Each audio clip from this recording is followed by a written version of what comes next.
I'm your host, Christina Carmel, and welcome to VIP Unlocked on the Carmel Show. Now, today I have a special guest with me.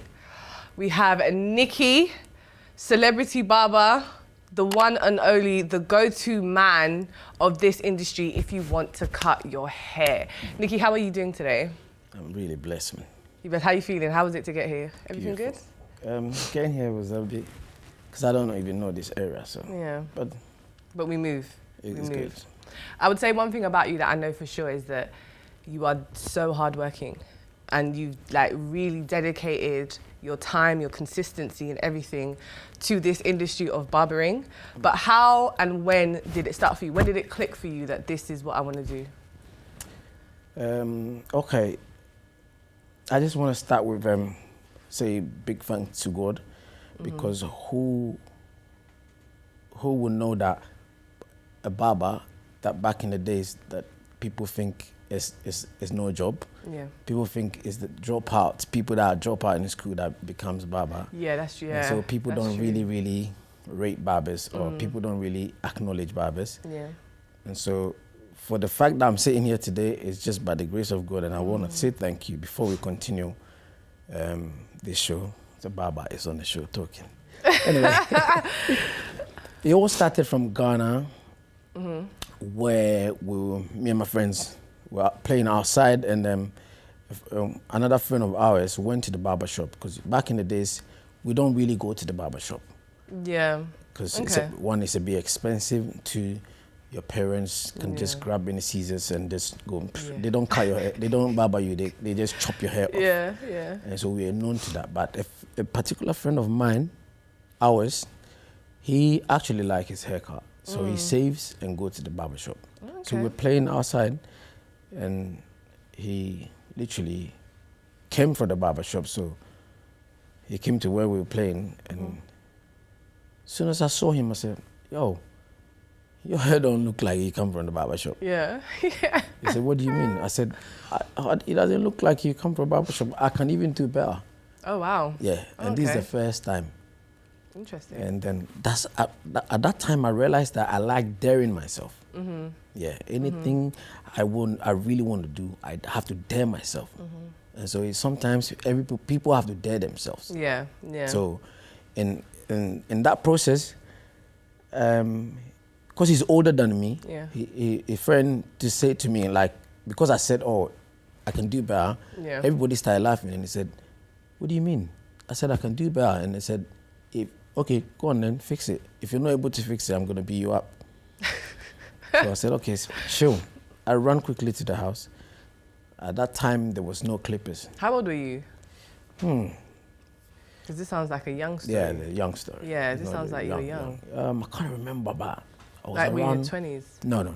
I was around 14, 15. Oh, wow. Yeah. Okay, you're in your teens. Yeah, because I remember that time I was in primary school. Oh, wow. Yeah.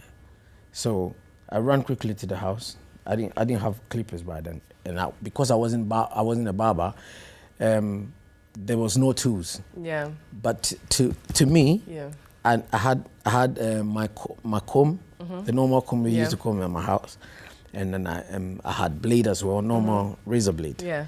And as at that time, blade and comb. Yeah. You could. Was the way. Easy way to cut hair. I see people doing it, but I never thought I could do it.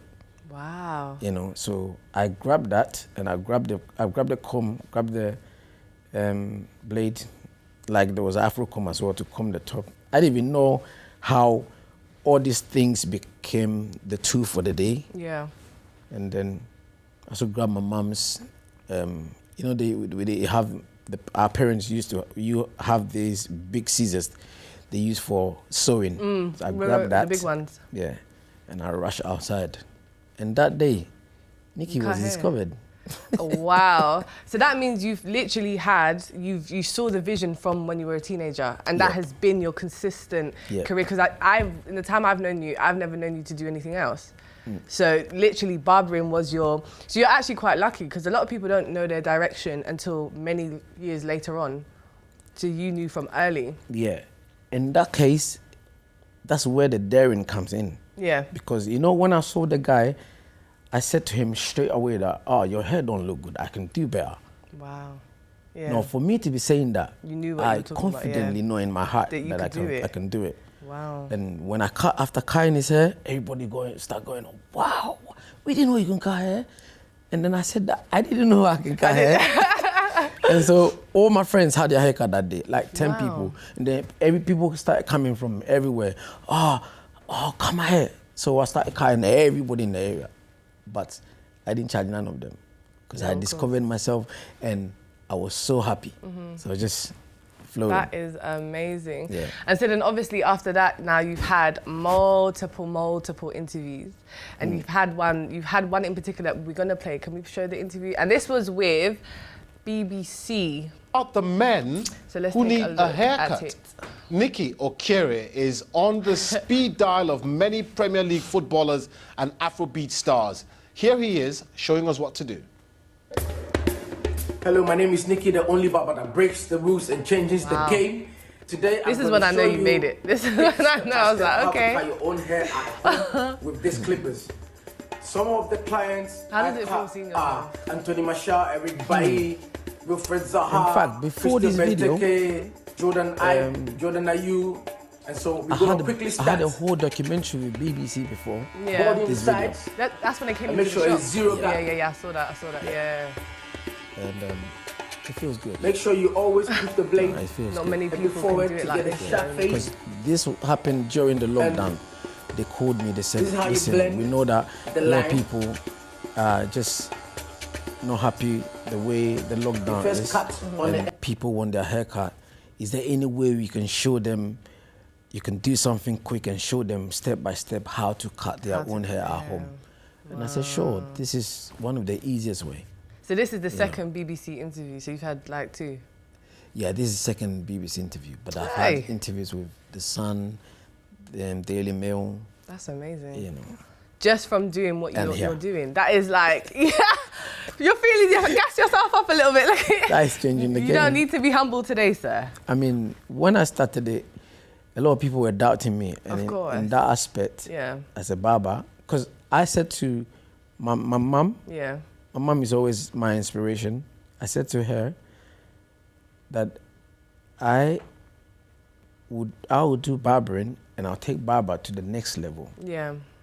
And then you will understand, because my mum is that type that always going like, oh, I want you to be a lawyer. Of course, I want you to be but that's Ghanaian household though. I want you to be a pilot. Facts. That's how Africans are. She didn't know that I had PhD in barbering. No, but then I think also because what you've been able to do is you've turned barbering into a brand and then you turn it into a company. So then from there you're able to monetize. So it's like a whole different thing of just standing in a shop and cutting hair. There's a difference, and not many people are able to do that. Because essentially it's almost like you have to create some kind of business plan, some strategies and a formula. And I feel like that's what you've been able to do. And you've done that through the videos and the content and the stuff on social media. And you've been very clever to do that. But what I really want to talk to you about, because I don't know if you've even realized that you've done this, but I feel like back in the day, you were the dancing scene TikTok that we have now. Does that make sense? I get that. You see what I'm trying to say? You see where I'm going? You see where I'm going? Because what you did back then is you had many different dancers who are doing crazy numbers now on TikTok and on social media. You had them dancing in your shop. You understand? But before we talk about that, because I don't even know if you deep that's what you've done. You were the early TikTok game for this dancing scene. Can we play the clip before we dive into this conversation? So this is one of my favourite clips that I've seen. This is Bogga, and may her soul rest in peace, Nicole as well. Good times, good energy. Listen, when it's Nikky, forget everybody. Move to the dance floor. Madam is here.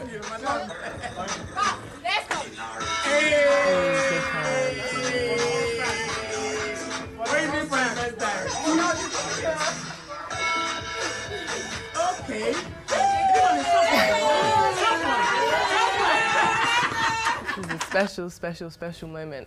So that was Bogger and Nicole, may her soul rest in peace. Yeah, seriously. So what you were doing back then is, I feel like whoever was trying to break into the dancing scene or the music scene of Afro beats would come to your store and dance. And funny enough, a lot of the dancers now doing the high numbers first danced off in your shop. Yeah. So you were early, like early in the game, almost visionary. Yeah. Because what was that? Because first of all, it's a shop for cutting hair. So why did you even have people coming in dancing? Okay, it's very, very simple. It got to a point that I realized that the barbering thing is a bit boring. Because all people do is they go to come to the barber shop, sit down, wait till it's their turn to get their hair cut, and go home. What is that? Yeah. It's a bit boring. It's a barber shop. You know, to me, it became a bit boring. So I said, you know what, let me just spice it up with, you know, kind of like entertainment. Because when I'm a different person, as I'm sitting here, anytime you see someone on my seats, I'm totally a different person. Yeah. Like in the barbering mood, I'm totally the different person. So that energy, I said to myself that energy must spread. And so one way I discovered that I can easily do that is to entertain people by getting them to dance. And sometimes people come to the shop and they're not even dancers, but they kind of like hype. Yeah. I add to it. Yeah. It goes. So how was that work? So what did you just say to them? Come to the shop, or do they call you? I want to come to the. How does it work? Okay, this is how it started. So one time we're playing music, and then I had some of my friends around, and then I said to one of my friends, "Can you get up and dance?" Yeah. You know. And so whilst he was dancing, I started filming him and I started hyping it. Okay. And so the first dance, a lot of people were kind of like, not shocked, but people were kind of like happy, like to see, something like that. And so we did that again. We didn't video that. Okay. Yeah, we did that again. And I realized that, everybody was happy. I said, okay, if everybody's happy about this, then why don't we do it regularly? And so when the first guy finished dancing, the next person also jumped on the stage and start dancing. And then from then I realized that a lot of people can dance, but people don't know them. And so I said to myself that, why don't I use this place as that platform that I can, you know, help people? Because I'm not losing nothing anyway. Because it's also a way to entertain myself. Because barbers, I don't even know other barbers, but there's a lot that goes on behind the scenes. There were times where I saw you. I've been in your shop a few times, and there are times where you cut all day, you don't eat, and I was just a bit like. And obviously, like, you have people coming in and out, but there are times where you are standing there all day and you haven't eaten. Yeah, it's crazy, and it's all day, and then it goes like. And even I think the time I came, it was a Saturday, and then Sunday morning you go again, and then Monday you go again. I was like, wow, yeah. I mean, like I said to you, like, you know, when people like you, you know, people like you, and people like the kind of energy you give them, you must continue to show, you know, the positive side of it. And so that happens, and it gets to a time where I even forget myself that, I got family. You know? You forget you got family. You know? Yeah. Sometimes it gives me problem after leaving the shop. Then I go home and the kids' mom will be like, what's happening? I don't, you know. But it's all part of sacrifice, you know. It will pay off eventually. And so back to the dancing thing. It gets to a point where people can dance, but they're shy. But I draw them in. Come and dance. Let's promote you. Let's do this. You know. And once they come to the shop, dance, we hype it, put it on an social media thing. And I feel like that's how, like, if we're being honest, if we look at the Afrobeat scene from early back when everybody was coming to your shop and dancing, you essentially, and I don't think you've even deeped this, but you've broken a lot of people's careers. Because if we look at who came to your, from your shop from early, Big Tipper, who went on to then be like a social media, like comedian, like sensation, Qualms and Flavor. They actually started in the shop. They started in the shop. Video. Like we saw Bogger and Nicole. Yeah. They went on to become great dancers. So you literally back then started off a lot of people's careers. Definitely.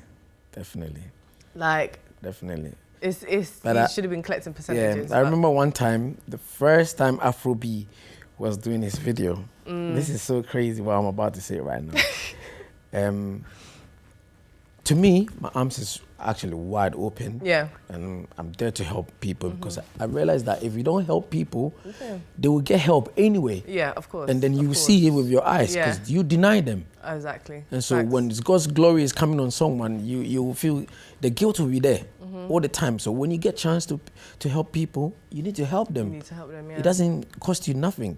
So Afrobeat called me and said, Nikky, please, I got my first single coming and I want to try something. Can you allow me to do it in the shop? I said, yes, why not?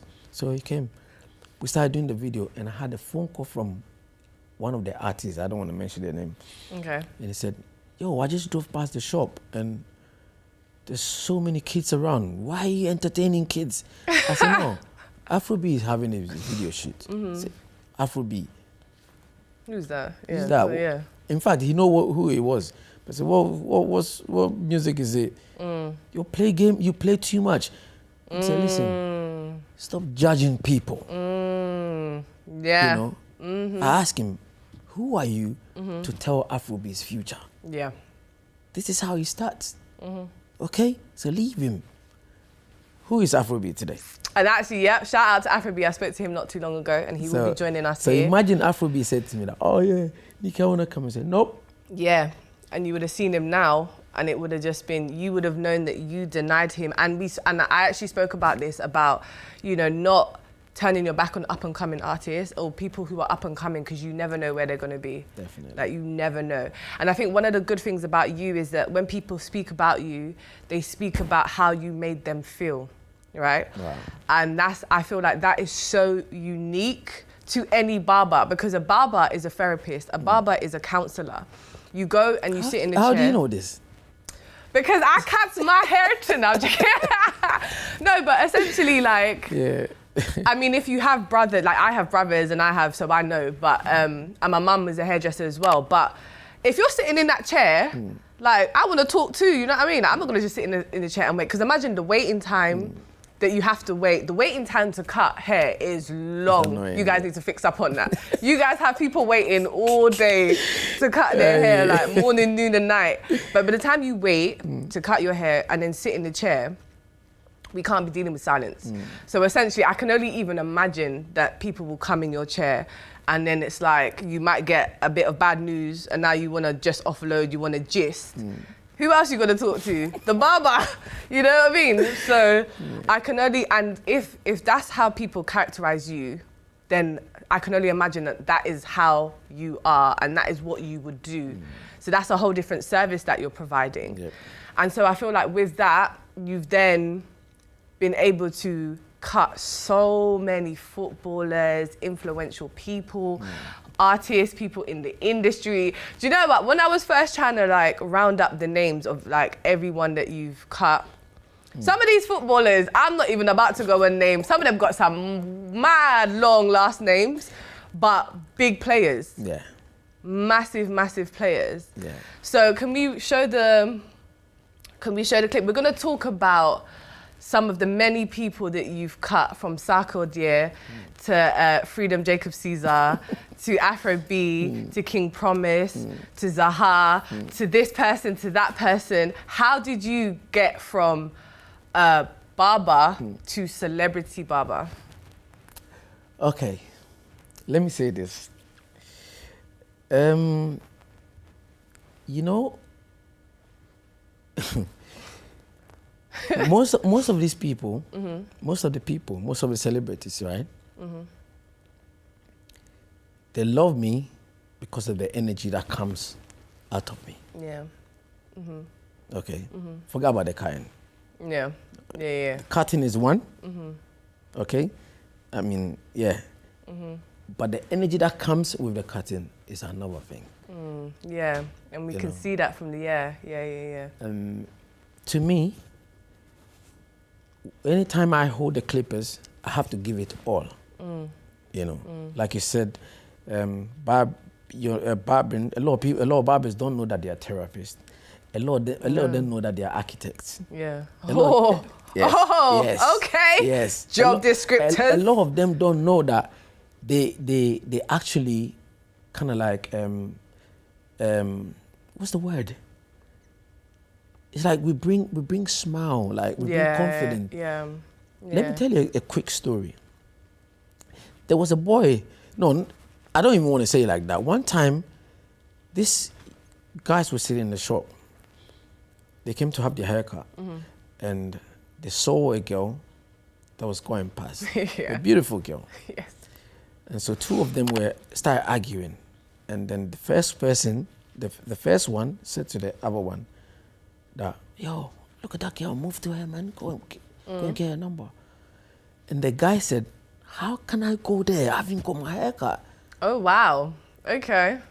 And then that struck me straight. Yeah. Because, in my time, I don't do that. Yeah. I don't check my haircut before I talk. If I see a woman and I want to speak to the woman, I want to speak to her. Yeah. But the boy struck me. So I turned around and I asked him, what do you mean you haven't got a haircut? You know, I wasn't pushing him to go and do the wrong thing, but, you know, it clicked. And I was like, why do you say that? I said, Nikky, the kind of confident haircut brings to me, because he was speaking about himself, is different. It's a different. And the other guy said the same thing. And then the next guy said the same thing. So that made me realize that we barbers, we give confidence to people. Yeah, of course. No, yeah. if we give confidence to people, tell me who we are. Yeah. Do you understand? Yeah. That means, like, we do a lot more than cutting. Yeah. So it gets to a point where I said to myself, I'm not just going to stand in a shop and cut people's hair and let them go. You know, when people come and they're sad, you need to talk to them. Offer the full find package. solution. Find solution to problems. We all have problems. Yeah. But maybe by the time you finish talking to them, they're relieved. I know a particular guy. He would never sit on the chair and then get his hair cut with his eyes open. The only place he told me he sleeps is in my chair. Oh, really? Therapy time. Wow. That's deep, you know? Yes. That's something serious. As soon as he sit down, he said, Nikky, my head is yours. It's gone. 45 minutes of me cutting her. Wow. He's sleeping. That means a lot. And that's a real level of trust as well. That means a lot. And he's not a random small boy, you know? You know? So we do a lot more than, like, if you're a barber, you do a lot. So that's when I realized, I want to encourage people that if you're a barber, take your barber to the next level. Know that you're not ordinary person that's standing there cutting people's hair. Yeah. And I feel like from what I've seen as well, there's a lot of like Ghanaian, or not even just from Ghana, like African hairdressers and stuff that I see that when they cut people's hair, they have their page and they're tagging you. And it's like they want your attention, almost like approve this haircut before I repost it. Yeah. Is that how has people reached out to you, and what kind of like advice are you giving to the up and coming barbers or people who want to get into like hairdressing and things like that? Yeah. First of all, I want to say it feels nice that we're not just showing off. Yeah. It feels nice that we are encouraging people that there's more. What do you call it? There's hope more. There's hope for the future as a barber, because we're no more described as that barber again. You know, because you know, someone said that to me when I was a child. Because one girl that I was going out, not one girl, my first girl that I was going out with, I went to pick her up to go out, and then I was standing outside the house, so I could hear them talking, and then the dad asked her where she's going, and she said, "Oh, Dad, I'm going out with Nikky." And the dad said, "Who is Nikky?" He said, "Nikky the Baba." And then the dad said, "You're going out with a barber?" Yeah. You know? Yeah. And then the girl tried to talk back. You know, Africa, you can't talk back. So he said, "My daughter is going out with a barber. What is he gonna give you?" You know, that hurt me. Yeah. But how long ago was that though? Oh, that was long time, like they couldn't see the vision. All this time I was a barber, but that made me realize that no, people just look down on that barbers. Yeah. That I said to myself that no, I have to change the game. You have to break the rules and change the game. And thank God this guy, the same man, sorry, no disrespect. I go to Ghana now. You see me? It's like, boss. Boss. God is back. So I want to encourage barbers that don't just go there and stand in the barber shop and cut people's hair. Go all out, because you mean a lot to people. Yeah. Go all out. Be passionate about it. You know how Freedom, me and Freedom became friends? No, how did you become friends? Okay, so I was working, same thing, and then Freedom came outside, packed outside and came in and he said, I need a haircut. And I said, okay, boss, just give me a few minutes, I'll soon finish. He said, no, I'm kind of like running late, so I'm just telling you, I'll wait, but I'm running late. If you can ask your some of your clients so I can go. Yeah.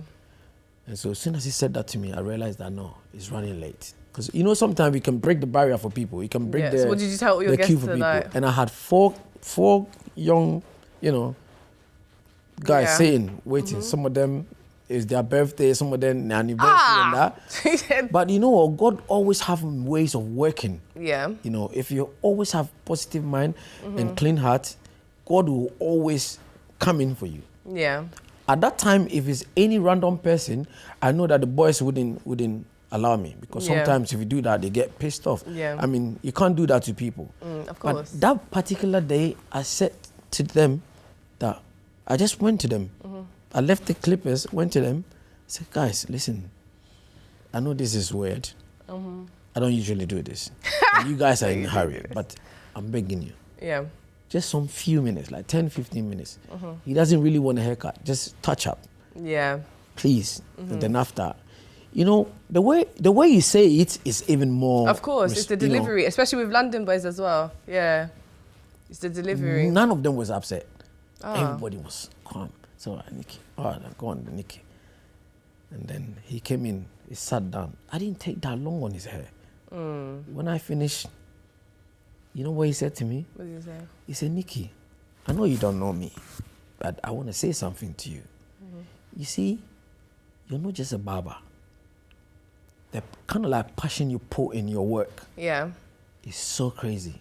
It's attractive. You become like a medicine that people that are sick, not sick in their life. You're in demand. People want you. People want to be part of you. People want you to be part of them. Yeah. So they can see, you see, positive energy attracts positive energy. Oh, yep. And so that day, after talking to me, he nice me, And after I didn't know him by then, Because if I knew who he was, then someone would say, because you knew him, that's why you begged the kids for them. I didn't know who he was, but this is because it's natural. That's how you should do it sometimes. And then after paying me, he paid for everybody's haircut. Do you know how happy they were? Yeah.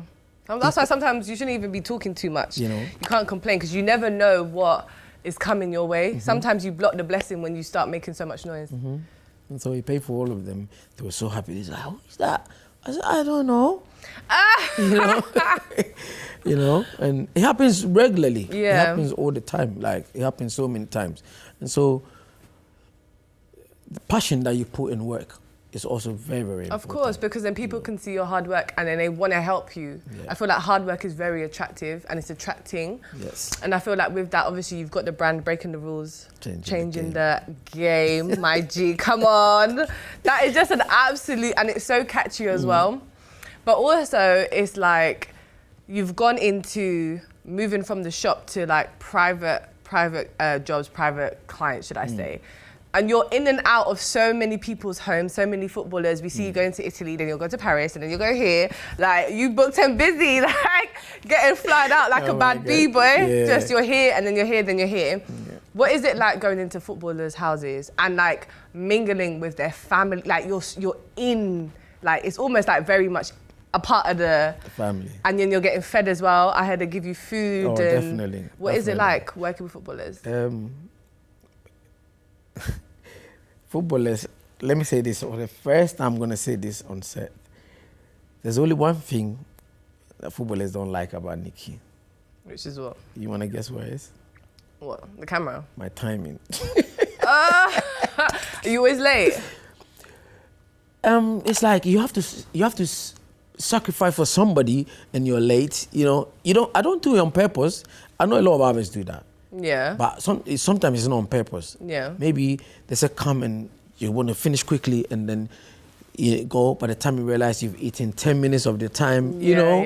So I'm always late. But to be honest with you, apart from that, everybody open their arms when it comes to me going to their homes.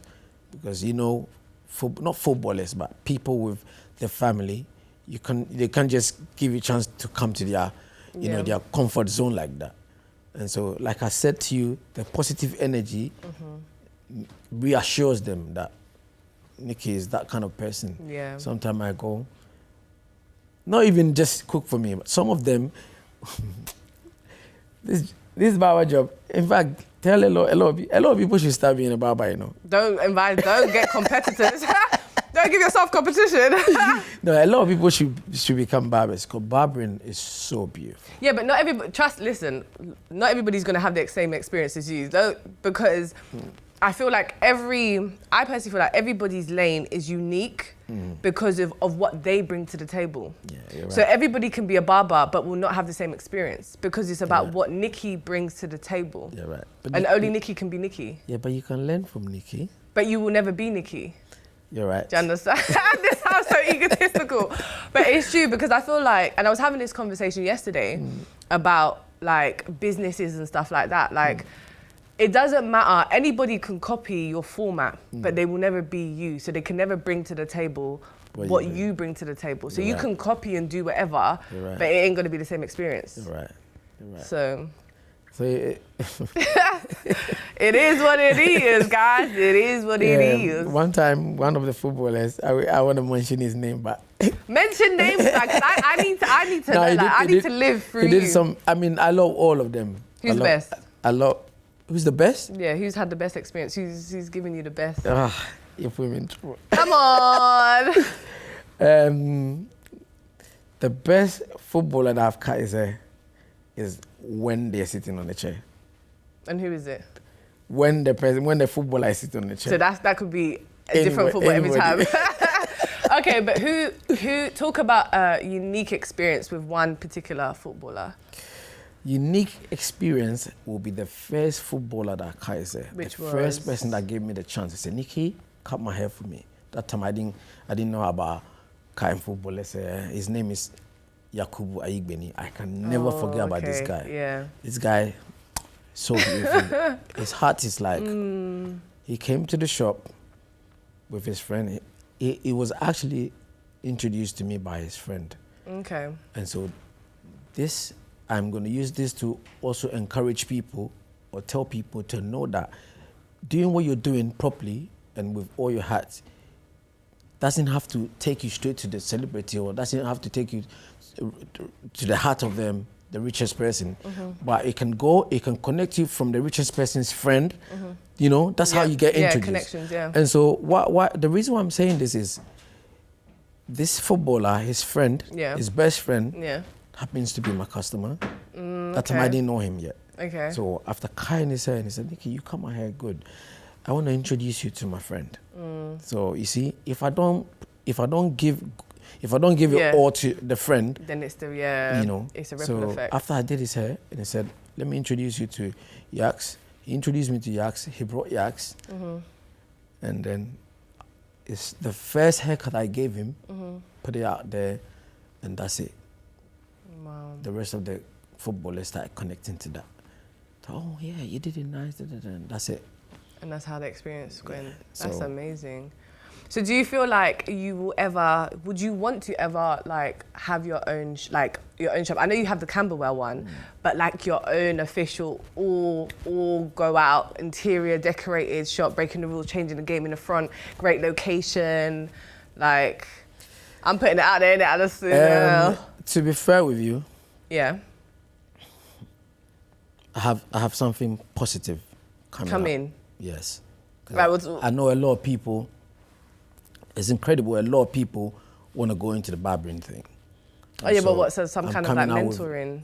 Mentoring. Or I'm coming. But we want our own shop. I'm not even gonna lie. But I also realized that there's also possibility that people will learn online. Would you be the one to teach the online classes then? Yeah. Or would you hire people to do it? I would do it.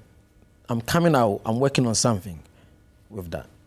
I didn't want to say this, but it's okay. It's an exclusive, y'all. Yeah. But so what? No shop, no? And I know people have had this conversation with you before, because I think I've had this conversation with you before. Yeah. And you've never really been to... With the shop, I don't have any problem having a shop. But there's a lot. I know. There's a lot I know that we can do apart from having a shop. But but has it ever, would you ever, you seem more like reluctant to go down that road. Like, why? No, I'm working. No, it's just like, because I know that we've had, I've heard other people talk to you about this, like Nikky shop. I know having a shop is a lot of work to put together, locations, everything, to put it together. And then you would have to hire, because you're the brand, so you would have to hire management and hire other. So I know it's long, but I think with your brand, it might be strong enough to be worth it. Yeah, definitely. So, even if not here, maybe let me Ghana. make it short by saying I'm working on something. Oh, so something's coming? Yeah, definitely. Oh. Definitely. So breaking the rules, changing the game. Yeah. You've got your clothing line. 100%. Tracksuit have arrived. Didn't get my stuff. You know, for some reason I had a nice package for you. And because I was rushing, I was every day. Honestly. Honestly, I'm not lying to you. Because we've had this conversation years ago. I've been due a hat about 4 years now. Or is it even 5 years? But I've always given you the reason to come and pick your hat. You never come. No, the first time I was completely rejected. It got given to everybody else but me. But by that time I would allow you, because I was like a small girl back then. So it was like, okay, really? Cool. Yeah, I allowed you. No, it was a big thing, you know, because I was speaking to West Coast. Yeah. Because remember, I was with West Coast that day, and everybody got a hat but me. I was like, okay, cool, let's keep it pushing. Then we had another conversation about a year later. And then after that, I was like, okay, you know what? I'm not begging. Breaking the rules, changing the game. No. I'm not going to beg. Don't say it like that. I'm not going to beg. The whole me, it could never. But now the tracksuits have come. If I don't get a tracksuit, I'm coming to the shop. Don't say it like that. Licking down chairs. In fact, you represent the brand, because... We've also had this conversation before. Yeah. Look at where we're coming from. Yeah. You know, that is the reason why this slogan is not just a brand. This slogan is to empower people. Yep. This slogan is to tell people that they should get up from where they are to go out there and change anything in their life that they don't like. Yeah. This slogan is to put positive things in your mind. Amen. Do you know what? I had a phone call during this lockdown by, I think, The Sun or it's Daily Mail. Okay. One of them. The man said to me that it's calling from, I think, Daily Mail or something. I can't remember, but I think it's Daily Mail. And he said, it was interviewing me that they know that a lot of people are breaking the lockdown rules, and the barbers go to footballers and cut their hair. But I let them know that I don't work during the lockdown, you know. Were you really not working during the lockdown? No, okay, I'm not allowed to do that. So, okay. And so he asked me that if I'm also, am I abiding with the rules, quarantine. Is this a newspaper? Yeah, the Daily Mail? Yeah. So why they ask you all these? I don't know why they call me, but it's okay. Yeah, okay, so they cool. have the Just reason. checking up on you. And so the journalist tried to ask me why is my what do you call it, my slogan in line with me not abiding with it. I said, what are you talking about? Really? Yeah. First of all, why are they calling you anyway to ask you questions? That's not what they should be asking. There's so many barbers in the world or in London. But that tells you that Nikky is a game changer. Nikky is the one. I mean, we're not here to blow horns, but blow it. So it's okay. It's okay. But then again, I have to remind him of himself that breaking the rules and changing the game is not attracted to no negative energy. Breaking the rules is to tell our young generation or the next generation that a lot of people say the sky is the limit. Yeah. And so when they work towards the sky, and then because they've had in their mind that is the limit, then they get stuck there. Yeah. But this is telling people it's limitless. That the sky is not the limit. They've been lying to us. It's limitless. Amen. By the time you get to the sky, there's another space there. Amen. Push it, and you're changing the game. Oh, you know, Nikky. So this. Yes, today you're preaching. So I let him know that, and he said, but that is not what we are talking about anyway. That's beautiful, though. It's just that to lets let you people know that you are the one. That this is not just an ordinary brand. This is just to inspire people, push people, let people push the boundary. Wicked. Yes. Nikky, breaking amazing. The rules, changing the game. And on that note, we have come to the end of the show. Nikky, thank you so much for joining me. Wow. This was such a great conversation. I feel like the cameras are not even here. We're just catching up, There's a lot you have to know about Nikky. Amen. And maybe we'll meet again. Yep, we will have our own conversation. Break it down properly for you. Thank you. Well, yeah, definitely. So right, guys, we've come to the end of the show. I want to thank my guest, Nikky, for joining me. Make sure that you guys check this episode out. It's an amazing episode, and we will have you back. We definitely need to have you back, and we will catch up with you and see what you are working on next. Thank you for joining us, guys. Bye.